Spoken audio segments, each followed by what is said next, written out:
Thriller भी कह सकते हैं आप इसे, ड्रामा, कॉमेडी, इमोशन, मतलब कि Manmohan Desai style of cinema जो हुआ करता था, उसे ओटीटी पे लाने की कोशिश की है। ये पनौती की कहानी है। अगर आप फ़िल्म इंडस्ट्री से होते तो लोग कंपेयर ना भी करें, लेकिन वो आपको गिराने पे तुले हुए होते हैं। 10 जून की रात की मैंने, ताकि लोगों को वापस याद दिला सकूँ कि मुझे कुछ कहना में, जैसे मैंने action, drama, comedy, romance, thrill सब किया था, वो वापस से मैं कर सकता हूँ। मैंने अभी तक मेरे बेटे को हिंदी फ़िल्में नहीं दिखाई हुई, लेकिन जब शुरू करेगा तो मैं गोलमाल ज़रूर दिखाऊँगा। 10 जून की रात जी।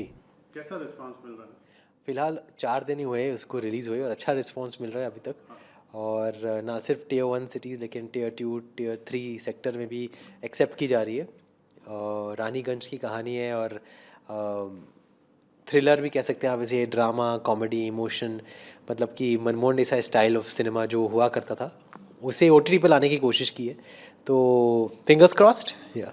कैसे आपको ये ऑफर हुई? कैसे, थोड़ी सी इसकी बैक स्टोरी मैं जानना चाहूँगा। जी हाँ, वंदना फ़िल्म्स एक प्रोडक्शन हाउस है जिसके प्रोड्यूसर हैं सचिन, उनका नाम है। उन्होंने मुझे ये कहानी 23 में सुनाई थी, अर्ली 23 में, और उन्होंने कहा था कि ये पनौती की कहानी है। तो थोड़ा मुझे अजीब लगा कि एक कैरेक्टर पनौती, और 2 और कैरेक्टर्स भी है, बट्टू और पप्पी जो फीमेल कैरेक्टर है, लेकिन मुझे ऑफ़र किया गया था पनौती, तो मैंने थोड़ा डाउट महसूस किया। लेकिन जब मैंने कहानी सुनी, तब एहसास हुआ कि इसमें ना सिर्फ कॉमेडी, लेकिन मुझे अलग-अलग शेड्स करने का मौका भी मिलेगा, जैसे रोमांस है, इमोशंस है, ड्रामा, एक्शन, थ्रिल है, और लॉन्ग फॉर्मेट वेब सीरीज़ है। तो मतलब लोगों के दिलों में बसने का समय मिलता है, जो कि फ़िल्मों में कभी-कभी आपको जगह ही नहीं मिलती है। वो कभी-कभी ओटीटी के ज़रिए आप मतलब लोगों के दिल में बस सकते हैं। तो वो एक अपॉर्चुनिटी लगी मुझे, एक मौका मेरे को नज़र आया, और 10 जून की रात के लिए मैंने हाँ कह दी। ये 1 डेढ़ साल पहले।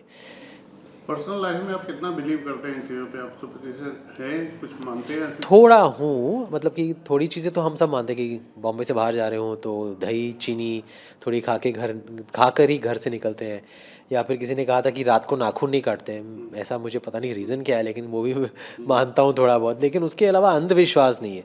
लक में बिलीव करता हूँ मैं, कि आपके अपने कर्म, या फिर आपकी खुद की डेस्टिनी है, जो आपकी लक है, वो होती है। कभी कभी लोग मेहनत बहुत करते हैं, लेकिन लक उन्हें रोके रहता है। या कभी कभी लोग इतनी मेहनत नहीं करते, लेकिन उनका लक उन्हें बहुत साधारण रास्ता लेकर आगे लेके जाता है, और इसकी वजह मैं इन अंधविश्वासों को नहीं, मतलब रिस्पॉन्सिबल मानता हूँ, लेकिन मैं समझता हूँ कि हमारी अपनी सोच ही हमें आगे बढ़ाती है या फिर रुकाती है। और अगर हम चाहें, मेहनत करें, अपने कर्म बदलें, अपनी सोच बदलें, तो आपका लक भी चेंज हो सकता है। तो बिलीव है, लेकिन अंधविश्वास नहीं है।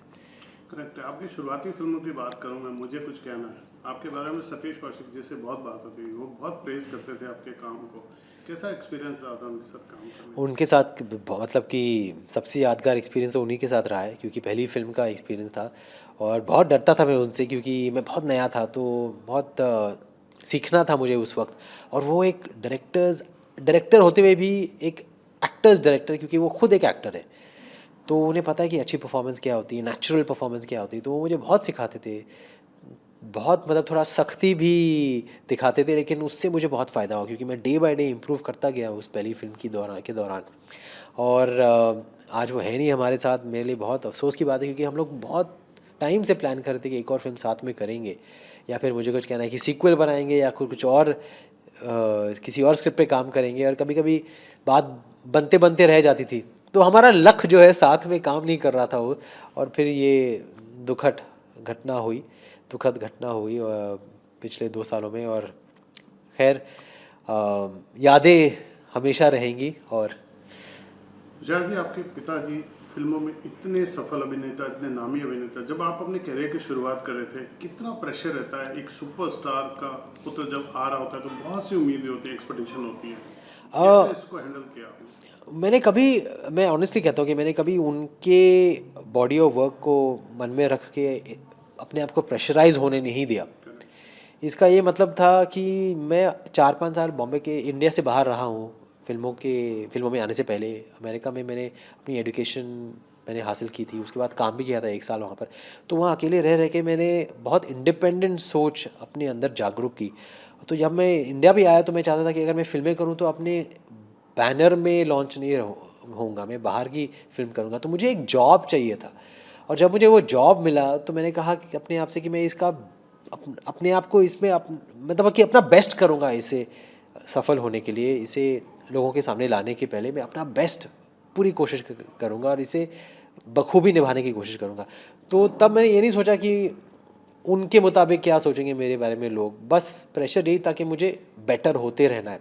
हालाँकि ये बहुत प्रेशर रहता है डेफ़िनेटली कि लोग, अगर आप फ़िल्म इंडस्ट्री से होते कंपेयर हैं करते हैं। तो लोग कंपेयर ना भी करें लेकिन वो आपको गिराने पे तुले हुए होते हैं कि आप इतना भी करें तो कहते हैं अरे इतना नहीं किया।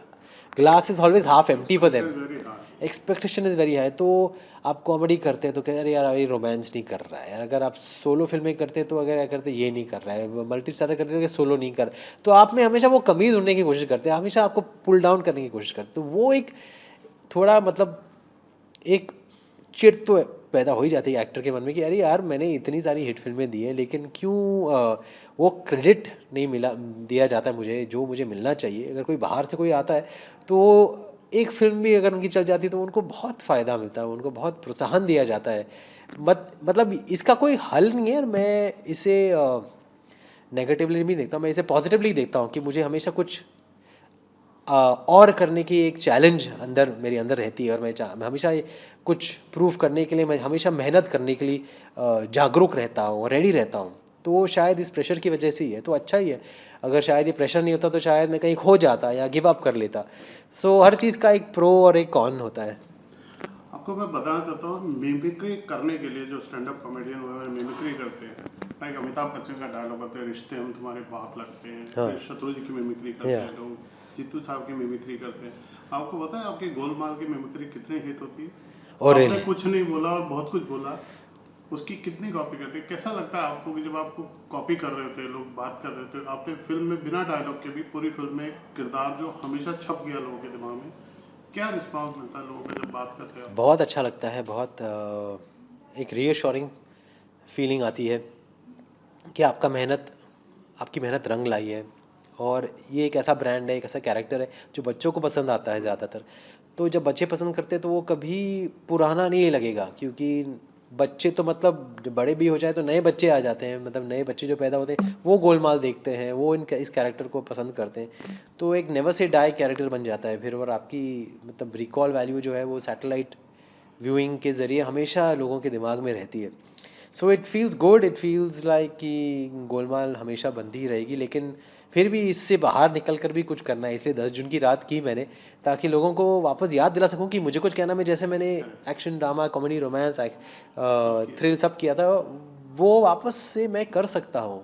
हालांकि आप पसंद करते हो मुझे कॉमेडी में, आप पसंद करते हो मुझे गोलमाल में, लेकिन एक अलग टाइप की कॉमेडी भी हो सकती है जहाँ जहाँ आप एक हीरो के तौर पर पेश आओ। बच्चों की आपने बात की, आपने अब सिंगल पेरेंट, आप बच्चे भी आ गए घर में, आपके बच्चों को दिखाई आपने अभी उनकी क्या लाइकिंग डिसलाइकिंग है? मैंने अभी तक मेरे बेटे को हिंदी फिल्में नहीं दिखाई, उसको ओके। टीवी देखने का शौक तो है, वो फुटबॉल देखता है, लेकिन अभी तक उसने हिंदी फिल्में देखना शुरू नहीं किया। तो इस बात का मुझे ऐसा लगता है कि कभी कभी उसे हिंदी फिल्में भी देखनी चाहिए, जो काम मैं करता हूँ, लेकिन अभी तक उसने शुरू किया नहीं। लेकिन जब शुरू करेगा तो मैं गोलमाल ज़रूर दिखाऊंगा, क्योंकि वो बच्चों को पसंद आती है। ओके, दादा पोते का भी बॉन्ड हमने देखा सोशल मीडिया पे आपके जी जी पास। जी। क्या रिएक्शन होता है जीतू साहब का, कितने खुश होते हो जब बात करते हैं इस तरह? बहुत खुश होते हैं, मतलब वो बहुत बॉन्डेड है अपने दोनों पोतों से। एक नात मतलब कि एक नवासा कहूँगा ना मैं, और एक पोता और एक नवासा, दोनों को मतलब बहुत क्लोज मानते हैं अपने, और टाइम देते हैं उन्हें बहुत। इस उम्र में भी वो बहुत टाइम निकालते हैं और बहुत कुछ करते हैं, मतलब स्कूल जाते हैं, फंक्शंस में जाते हैं। सो ही फील्स लाइक इज़ री लिविंग हिज फादरहुड, जो वो मेरे साथ नहीं कर पाए वो मेरे बेटे के साथ कर रहे हैं। और फ्यूचर में आने वाले प्रोजेक्ट्स के बारे में कुछ बताना चाहेंगे जी आप? हाँ, मेरी आने वाली फ़िल्में हैं। एक तो है कप कपी, जो संगीत सिवन जी की लास्ट फ़िल्म थी, जिसमें मेरे किरदार का मेरी एक अलग भूमिका है, एक ट्रॉमा पेशेंट की भूमिका है। हालांकि वो एक हॉरर कॉमेडी है, लेकिन मेरा कैरेक्टर बहुत सीरियस है। फिर आएगी वेलकम टू द जंगल, जिसमें मतलब बहुत सारे लोग हैं। तो मैं एक एक्टर का मैनेजर प्ले कर रहा हूँ उसमें। It's an out and out comedy. और डंक एक फ़िल्म है जो मैं इस महीने शुरू करूँगा ओके। प्रेरणा अरोरा के लिए। It's court room drama. और फिर मैं एक तेलुगु फिल्म भी कर रहा हूँ जिसका नाम है हीरो हीरोइन, अगेन फॉर प्रेरणा या। चलिए, ऑल द बेस्ट, आने वाले भविष्य के लिए बहुत शुभकामनाएं। Thank you so much, thank you so much.